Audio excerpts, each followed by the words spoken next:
O Marquês de Pombal, a obra do Marquês de Pombal, é muito importante para, para entender a situação dos índios no Brasil.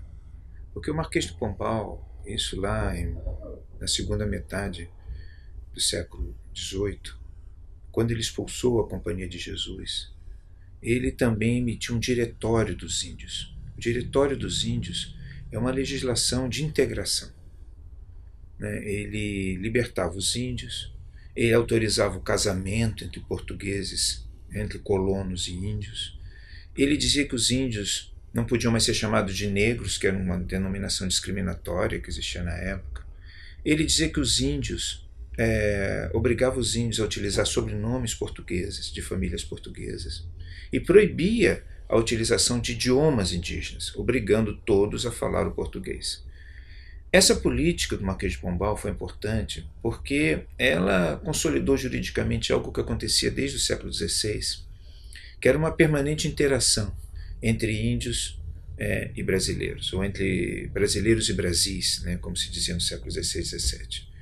E criou uma sociedade muito diferente das sociedades hispano-americanas, onde existe uma diferença, né, entre espanhóis e índios, e essa diferença foi mantida.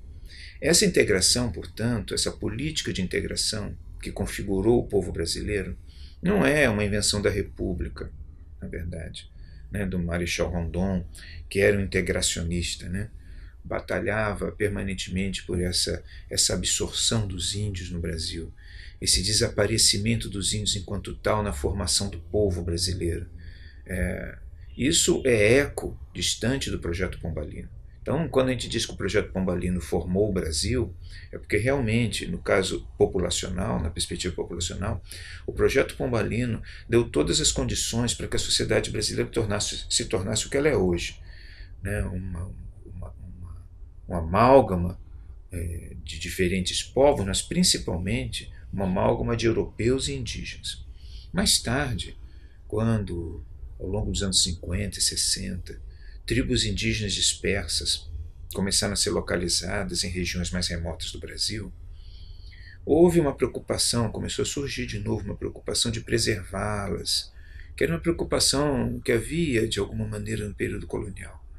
Mas essa preocupação e as políticas de preservação dos índios que começaram a surgir a partir de então, elas não têm o peso, ou a relevância, ou a significação que as políticas integracionistas tiveram na história do Brasil desde a legislação pombalina, né?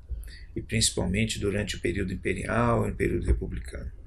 Então é importante considerar isso na medida em que, quando analisamos o problema dos índios no Brasil, nós não estamos analisando o problema dos índios a partir de outras experiências históricas, mas a partir das experiências históricas brasileiras, que não são propriamente experiências de aniquilação ou extermínio, mas são principalmente experiências de assimilação, de incorporação dos índios à massa populacional.